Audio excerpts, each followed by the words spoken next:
morning, creatives.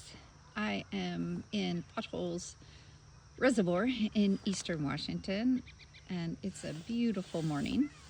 And I want to take the opportunity this time to talk about the histogram.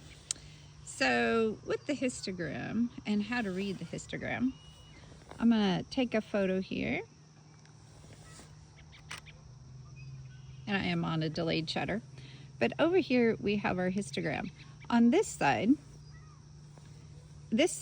are the blacks, and this side are the highlights. And so we want our histogram to be in the middle. And a lot of people say, shoot for the right side of the histogram, so the lighter. Make sure you have a little more light than less light. So this is actually quite a good exposure. Now let's mess with our settings and get to change these up. So what I'm first going to do is I'm going to change my speed, my shutter speed. So I'm going to turn it down a lot to 1/25. We'll keep the other two the way they are, and let's see what happens. All right, see how there is no light captured over here, and they're all up against the dark. It isn't quite black, it isn't quite clipping is what they call it when it's leaning against that wall over there. It's just inside. Let me try one more. We'll go down even in darker.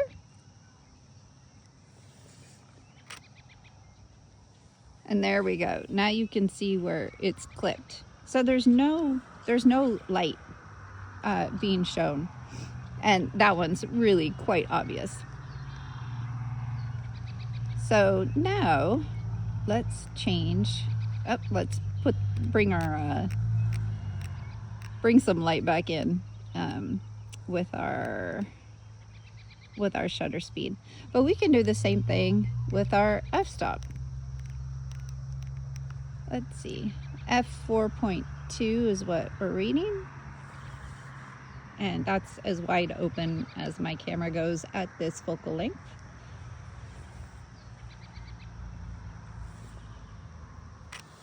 There we go.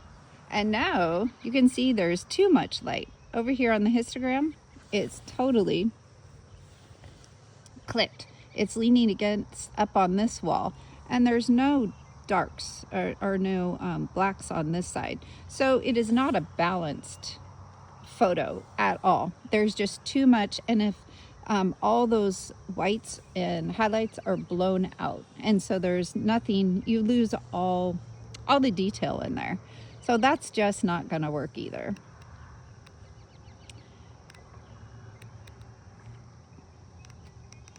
So let's bring that back up to something nice that looks visually a little better. See, now you can see the clouds and even the pink that's going on up there.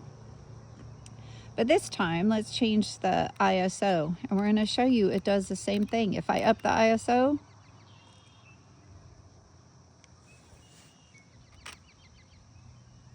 there you go. Again, we've lost all the detail in this photo, and it's on the histogram. You can see it's all clipped over here, and there's nothing in the middle or over on the left having our shadows and any darks. So I'm gonna put this back down to 100. Since I am on a tripod, I can do a little bit of a longer exposure since I'm not handheld. Let's see how this looks. There we go. That's a great histogram. So we have all the colors, all the darks and the shadows, and over here we have the good light without and the whites here without clipping and losing any of the detail in the sky. All the detail in the clouds and the water and all. So I hope that helps a little bit with understanding the histogram in my layman's terms. All right, have a good one. Bye-bye.